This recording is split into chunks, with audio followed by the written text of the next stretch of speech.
Yang kedua, qatlun nafsi illa bilhaq, membunuh orang tanpa alasan yang benar. Di zaman kesulitan ekonomi kadang-kadang orang mudah nekat. Tengok saja, kadang-kadang karena pasar uang 100-200 perak saja nyawa bisa melayang.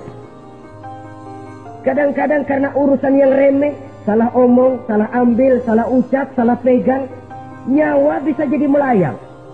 Alangkah murahnya nyawa, seakan-akan kita yang punya. Padahal nyawa itu hak milik Allah. Tidak pantas kita merampasnya, tidak pantas kita menghilangkannya dari jasad seseorang. Oleh karenanya, membunuh orang merupakan satu dosa yang sangat besar. Jangankan kepada orang yang seakidah, orang yang lain akidah saja pun, kalau dia hidup berdamai, rukun, berdampingan, kita harus melindungi. Apatah lagi teman seakidah sendiri. Saudara-saudara kaum muslimin rahimakumullah.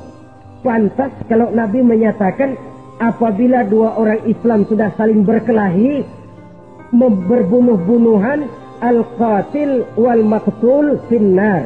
Yang membunuh dan yang dibunuh dua-duanya sama-sama masuk neraka. Sahabat heran, ya Rasul, kalau yang membunuh masuk neraka sih wajar, tapi yang terbunuh kok neraka juga, kenapa? Kata Rasul, sebenarnya dia juga cuma sudah niat untuk membunuh, cuma keduluan saja. Andai kata dia tidak terbunuh, tentu dia yang akan membunuh. Saudara-saudara kaum muslimin rahimakumullah, Islam sesuai dengan namanya adalah agama damai. Kita tidak boleh mencari-cari musuh, walaupun tidak boleh lari kalau bertemu musuh. Oleh karenanya, pantang seorang muslim menimbulkan benih keonaran menjadi biang kerok buat lingkungannya. Sesuai dengan namanya, seorang muslim adalah seorang yang dalam hidup senantiasa berusaha menebarkan salam, menebarkan kedamaian, ketenangan dan ketentraman. Dengan prinsip musuh jangan dicari, bertemu pun jangan lari. Yang ketiga, termasuk dalam kelompok dosa besar ini, syurbul khamr, meminum minuman keras. Termasuk di dalam kata khamr ini ganja, morfin, narkotik. Sebab apa? Jenis minuman semacam itu tidak hanya merusak keadaan sekarang, tapi sekaligus merusak kehidupan yang akan datang. Kalau itu jatuh di tangan generasi muda, artinya kan merusak kehidupan masa depan daripada suatu bangsa. Karena apa? Remaja dan pemuda merupakan bentuk miniatur daripada kehidupan bangsa. Akan bagaimana warna umat Islam di Indonesia, bahkan akan bagaimana warna Indonesia 30, 40, 50 tahun yang akan datang, remaja sekarang jawabannya. Kalau remaja kita sekarang ini kerjanya cuma bisa nyekek botol, insya Allah bangsa Indonesia 30-40 tahun yang akan datang akan tumbuh menjadi bangsa teler. Tidak banyak yang bisa kita harapkan. Remaja adalah gambaran masa depan dari satu bangsa, dari satu umat. Dan remaja itu di dalam dirinya secara fitrah terkumpul semua bakat, terdapat semua kemungkinan. Kita ini lahir membawa sifat pemimpin, tapi juga membawa sifat pengacau. Kita ini ada bakat jadi orang jujur, ada bakat jadi pengkhianat. Kita ini ada bakat menjadi orang baik-baik, kita juga punya bakat jadi biang kerok. Kita kemungkinan bisa jadi pemimpin bangsa, tapi juga bisa menjadi pemimpin bangsa. Nanti lingkungan dan pendidikan akan menumbuhkan, membentuk mana yang tumbuh lebih subur. Kalau lingkungan dan pendidikannya lebih banyak bercerita tentang kejujuran, maka nilai kejujuran yang akan tumbuh lebih banyak dalam jiwanya. Dan insya Allah diharapkan dia akan menjadi manusia yang jujur di kelak kemudian hari nanti. Dan masalah minuman keras ini sebenarnya berkait. Kita tidak bisa cuma menyalahkan remaja saja, menyalahkan pemuda saja. Karena bagaimanapun masalahnya kompleks. Menghancurkan sesuatu tanpa melihat kausalnya, tanpa melihat sebab akibatnya, kan sama juga bohong. Kemungkinan karena broken home, kemungkinan karena pergaulan, kemungkinan karena kurang perhatian orang tua, kemungkinan karena akibat bacaan, tontonan, atau fasilitas berupa dibukanya pabrik-pabrik minuman keras, dijualnya minuman-minuman keras, di warung-warung yang remang-remang, yang memberikan kenikmatan, kebahagiaan, dan kebanggaan tersendiri, sehingga akhirnya orang terangsang untuk datang dan minum di sana. Pada dasarnya memang sepele, cuman minum, nggak ngerugiin orang lain kan? Iya, pada waktu minum. Tapi dikala sudah mabuk, out of control, apapun bisa kita lakukan. Yang kita ucapkan kita tidak sadari lagi, yang kita kerjakan tidak kita sadari lagi. Dikala itu segala macam kejahatan bukan sesuatu yang tidak mungkin untuk kita laksanakan. Nggak ngerugiin orang lain, memang pada saat mau minum. Tapi begitu minum, mabuk, kita bisa merugikan orang lain. Setidaknya merugikan diri sendiri. Pertumbuhan IQ menjadi lemah, semangat kehidupan hilang, gairah kerja menurun, kalau tidak ada sama sekali. Lalu apa yang bisa kita lakukan di dalam kehidupan? Dan akan lebih celaka kalau ini menimpa kehidupan generasi muda kita. Kadang-kadang yang ironi ya, kalau yang orang tuanya mampu barangkali masih tertolong. Tapi yang orang tuanya kondisi ekonomi lemah masih kepengen teler juga. Orang tuanya nggak mampu masih pengen mabuk. Dari ganja, morfin nggak dapat, akhirnya kaleng cash diisepin. Yang penting kan bisa teler. Mendatangkan satu kebahagiaan tersendiri. Itu sebabnya memang satu kejahatan menurut teori polisi ya, hanya bisa terjadi karena faktor N dan K. Niat dan kesempatan. Niat ada, kesempatan ada, jadi orang jahat. Kurang salah satunya, biasanya kejahatan terbendung. Niat ada, kesempatan tidak ada, sulit berbuat jahat. Kesempatan ada, niat tidak ada, tidak mungkin orang jahat. Tapi yang paling dominan sebenarnya niat. Kalau niat sudah kuat, kesempatan bisa dicari. Kesempatan bisa diciptakan. Biar hansip nongkrong, ditungguin lengahnya. Iya biarin, jam 11 sampai jam 2. Matanya melotot, jam 3 dia mulai ngulet, ngempet. Nah, di saat itu saya masuk ke rumahnya. Kalau niat kuat, kesempatan bisa diciptakan. Dan kalau sudah niat, ini masalah hati. Kalau sudah masalah hati, menyangkut soal moral. Moral artinya sudah masuk kepada kehidupan agama. Saudara-saudara kaum muslimin rahimakumullah. Yang keempat yang termasuk jenis dosa besar, az-zina, perbuatan zina. Di zaman pergaulan bebas dengan prinsip free sex ini, tengok sudah berapa banyak gadis-gadis bergelimpangan jadi korban. Berapa banyak bayi-bayi yang lahir ke dunia tanpa tahu kemana dia mesti memanggil bapak. Apakah deretan jumlah korban ini masih harus bertambah lagi? Paling tidak, biarlah yang sudah jadi korban, tapi jangan bertambah lagi hendaknya. Masing-masing kita berupaya menahan diri. Termasuk dalam kategori zina ini, yang merupakan cabang-cabangnya, liwat, homoseks, lesbian, masturbasi.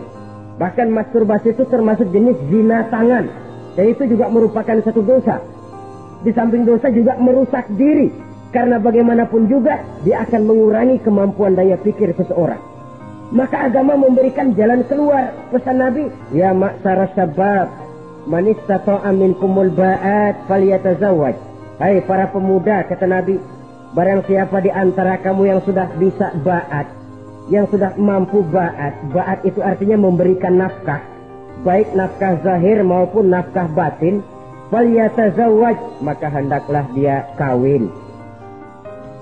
Jadi yang maksud ba'at ini, ya nafkah zahir, ya nafkah batin. Kita kadang-kadang cuma bisa ngasih nafkah batin saja sudah merasa, pokoknya kan saya sanggup untuk kawin. Lalu kawin tanpa dengan kehilangan pertimbangan. Saudara-saudara, wa illam yastati', adapun kalau dia belum mampu, fa alaihi bisyam, hendaknya dia banyak puasa. Fa innahu lahu wija, karena puasa itu akan merupakan benteng jangan sampai orang memperturutkan hawa nafsunya. Andai kata puasa belum hobi, banyaklah olahraga para pemuda, para remaja. Karena dengan olahraga, pemikiran untuk memperturutkan hawa nafsu agak sedikit terkendali dan energi tersalurkan dalam bentuk yang positif. Pendeknya kreatif, banyak kegiatan. Ini pesan Imam Syafi'i tepat itu. Kata beliau, "Inni ra'aitu wuqufal ma'i yufsiduh. In sala toba wa illam yajri lam yasif." Aku melihat air kalau diam rusak, tapi kalau dia mengalir jernih. Air kalau ngendap, nggak ngalir, nyamuk nyarang di situ, bisa jadi sumber penyakit. Manusia hidup begitu. Kalau nggak punya kegiatan, nggak kreatif, kerjanya cuma delohom, ayam-ayam, akhirnya jadi ngerusak. Ngomongin orang, ya ngapa, anu. Kebangetan nggak ngapa-ngapain, orang aja dipontenin. Orang diomongin, lahirlah namimah, lahirlah ribah. Saudara-saudara, air itu kalau ngendap ada aja yang nyarang. Tapi kalau dia ngalir, orang ada kesibukan, insya Allah dia tidak akan jatuh kepada sesuatu yang bisa mengundang dosa. Isilah waktu dengan hal-hal yang bermanfaat.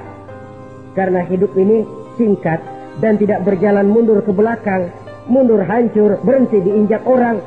Sekali melangkah, jangan surut mundur ke belakang. Homoseks terlepas dari penyakit kejiwaan. Sekarang ini kan sudah ada persatuan kaum gay katanya. Meminta perlakuan yang sama dan agar dibolehkan kawin sesama mereka. Secara manusiawi boleh. Secara manusiawi kita hargai mereka. Tapi dari kacamata agama, ini jelas merupakan penyimpangan. Dan penyimpangan merupakan suatu dosa. Terlepas dari pertimbangan manusiawi. Jangan karena terlalu memperturutkan suara manusiawi, lalu kita mengesampingkan agama. Termasuk lesbian, wadon karo wadon. Kalau homo itu kan lanang karo lanang katanya. Saudara-saudara kaum muslimin rahimakumullah, ini bukan penyakit baru. Liwat, homoseks sudah dikenal dari zamannya Nabi Lut. Laki dengan laki. Lesbian dari zaman istrinya Nabi Lut. Terlepas dari penyakit kejiwaan, dari segi agama, ini merupakan penyimpangan dan merupakan dosa yang besar. Yang kelima, yang termasuk jajaran dosa kelas kakap, wazful mu'minina wal mu'minat. Menuduh orang mukmin yang baik-baik, laki atau perempuan, melakukan perbuatan zina sehingga hancur namanya di masyarakat. Ini merupakan satu perbuatan dosa yang sangat besar dan sangat dimurkai oleh Allah. Saudara-saudara kaum muslimin rahimakumullah, oleh sebab itu tentang masalah ini, kalau memang tidak ada saksi, jangan sembarang kita enteng lidah menuduh orang lain berbuat zina, menuduh orang lain berbuat terong. Dosanya kelewat besar di dalam kehidupan. Karena apa? Mencari harga diri itu berat. Memelihara kehormatan diri jauh lebih berat. Satu kali orang dihancurkan namanya di masyarakat, dia akan terisolir jadinya. Oleh karenanya, berlindung kita kepada Allah. Jangan sampailah dihinggapi oleh sifat ini. Karena sentimen kita kepada seseorang, karena hasad kita kepada seseorang, tidak senang melihat orang lain lebih maju, lalu lidah ini seenaknya saja mengucapkan kata. Padahal sanksi dan resikonya sangat besar. Yang kita tuduh barangkali mendapat pahala dari Allah. Kita sendiri yang menuduh tanpa saksi, tanpa alasan yang benar, mendapat dosa yang sangat besar. Saudara-saudara, memang kadang-kadang aneh dalam hidup ini. Seorang pelacur biasanya bisa menjaga mulutnya di masyarakat. Kata-katanya baik, sopan. Kenapa? Karena mulut yang satu sudah tidak terjaga.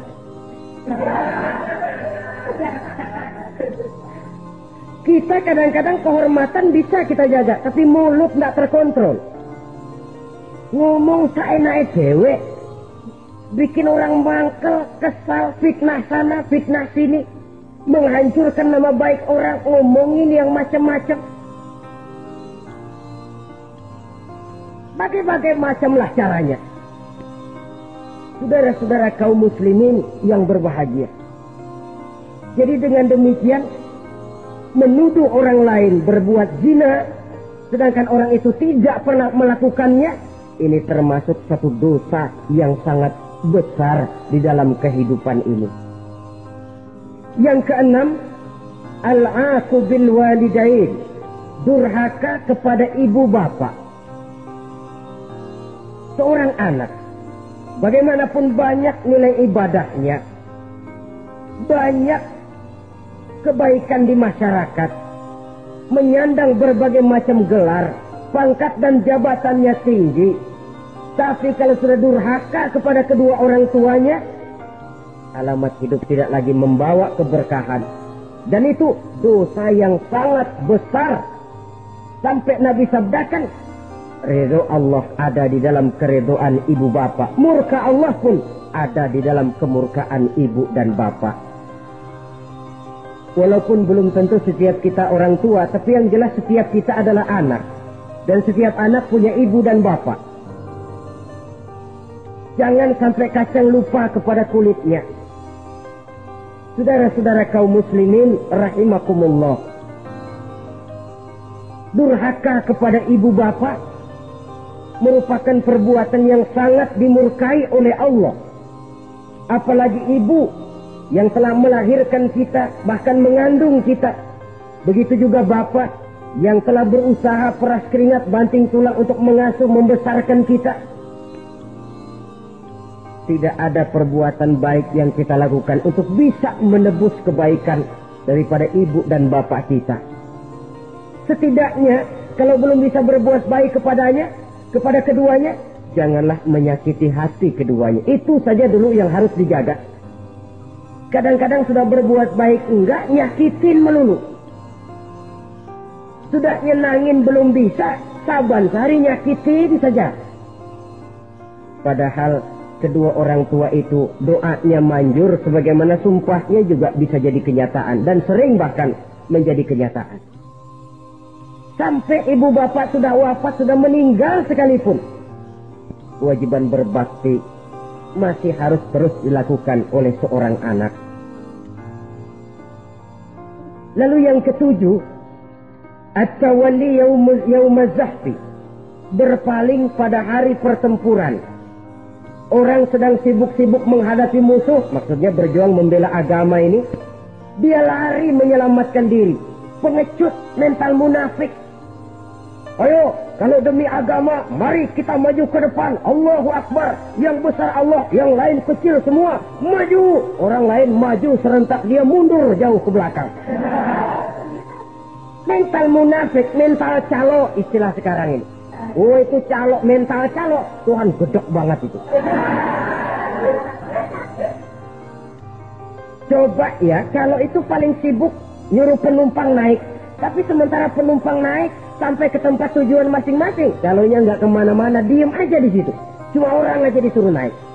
Dan saudara, kerja bakti, orang turun ke comberan, dia naik ke tempat tidur. Mundur di hari pertempuran, menyebabkan orang lain gugur, dia sendiri menyelamatkan diri. Mental pengecut, mental munafik, itu merupakan dosa yang sangat besar. Saudara-saudara kaum muslimin rahimakumullah. Itu sebabnya agama itu memerlukan keberanian. Memang, tapi bukan keberanian yang tanpa perhitungan. Sebab berani tanpa berhitung namanya berani babi. Kita berani kalau benar, kita harus takut kalau salah. Jangan dibalik. Salah berani, nekat namanya. Benar takut, pengecut namanya. Orang yang pengecut adalah orang yang takut membela kebenaran. Orang yang nekat sesungguhnya udah salah nggak malu lagi, udah salah nekat lagi, merasa rugi berbuat kebaikan, puas kalau berbuat kejahatan. Padahal Nabi pesan, siapa yang berbuat dosa sambil tertawa, nanti dia akan masuk neraka sambil menangis. Karena itu dipesan pula di dunia ini, sering-seringlah mencuci mukamu dengan air mata taubat. Cuci lidahmu dengan zikir kepada Allah. Bersihkan hatimu dengan air ikhlas. Saudara-saudara kaum muslimin rahimakumullah. Kan ada toh orang berbuat baik nggak gembira, tapi berbuat jahat malah puas. Atau sama saja orang lain berbuat baik, hatinya kesel. Orang lain berbuat jahat, dia malah mendukung. Atau orang lain tergelincir berbuat jahat, dia malah girang. Ini kan tidak objektif. Karena yang berbuat baik, orang yang dia keselin, dia nggak seneng. Tetapi karena yang berbuat jahat, orang yang dia senengin, dibenerin juga. Itu nggak objektif namanya. Mundur di hari pertempuran pada saat saudara-saudara kita sedang menghadapi musuh, sikap pengecut yang sangat dibenci Allah. Yang kedelapan, termasuk kelompok dosa besar, aklu malil yatim, makan harta anak yatim. Kadang-kadang ada orang mengeksploitir loh nasib anak-anak yatim. Karena biasanya para dermawan peka kalau mendengar nasib yatim, memberikan santunan. Si yatim belum makan, yang ngurusin udah pada kenyang. Mengeksploitir, memakan harta anak yatim termasuk dosa yang sangat besar. Sehingga Nabi pesan, ana wa kafilul yatim kahataini yaumal qiyamah. Aku dan orang yang menyantuni anak yatim seperti dua jari ini di hari kiamat. Rumah yang paling dimuliakan Allah adalah rumah yang di dalamnya ada anak yatim yang hidupnya dihormati, hidupnya disantuni, keperluannya dicukupi. Maaf saja, tahap kita menyantuni anak yatim ini baru tahap setahun sekali. Kalau Muharram kita agungkanlah, kita besarkan. Lebaran yatim katanya. Kita kumpulkan dana, kita usap kepala yatim, kita kumpulkan beras, kita bagikan hari itu. Perkara bulan depan kelaparan, kita tutup kuping. Perkara bulan berikutnya dia kelaparan, kita masa bodoh. Bahwa di bulan Muharram kita santuni yatim piatu itu sudah baik. Tapi akan lebih baik lagi kalau kita sanggup menjadi bapak asuh mereka, memikirkan sekolah mereka ada kontinuitas.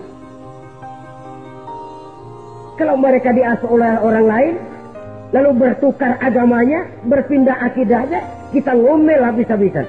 Tapi kita ada kemampuan, kita tidak mau berbuat semacam itu. Ya sama juga bohong namanya.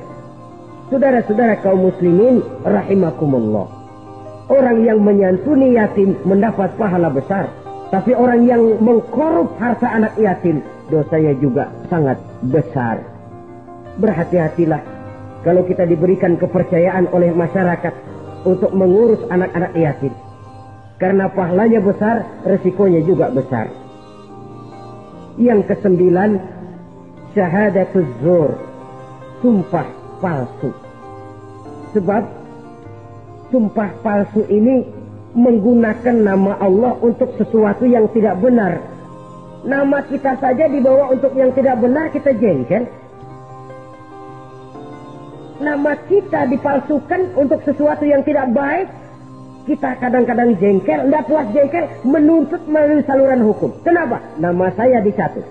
Bagaimana lagi kalau nama Allah kita pakai untuk bersumpah, sumpahnya palsu, menguntungkan kita, merugikan orang lain, Allah murka betul.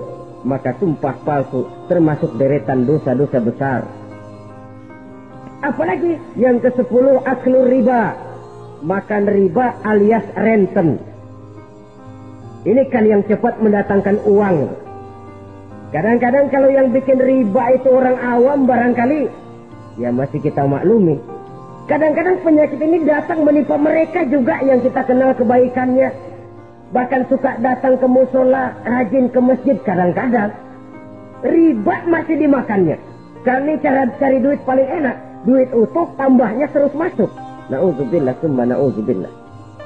Itu yang diibaratkan dalam perjalanan Mi'raj. Waktu Nabi diperlihatkan neraka. Orang perutnya sebesar rumah, dililit ular. Diseret-seret itu hancur perutnya. Dibulatkan lagi, diseret lagi, hancur lagi. Dibulatkan lagi, terus menerus begitu. Dia berteriak, mengerang, mengeluh, mengaduh kesakitan. Nabi tanya, itu apa Jibril? Itu contoh dari umatmu yang suka makan riba Muhammad. Makan renten. Saudara-saudara, Ini kan mencekik leher orang.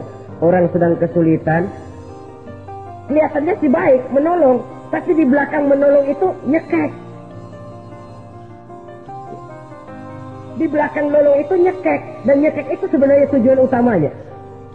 Orang yang menjalankan riba pada dasarnya tidak punya peri kemanusiaan kok. Kalau dia kelihatannya mau menolong, kelihatannya motifnya mencari untung di belakang itu. Jauh dari kemanusiaan. Yang ke-11, saudara-saudara, termasuk jajaran dosa besar itu qat'ur rahim, memutuskan silaturahmi. Marah, hobi sama marah.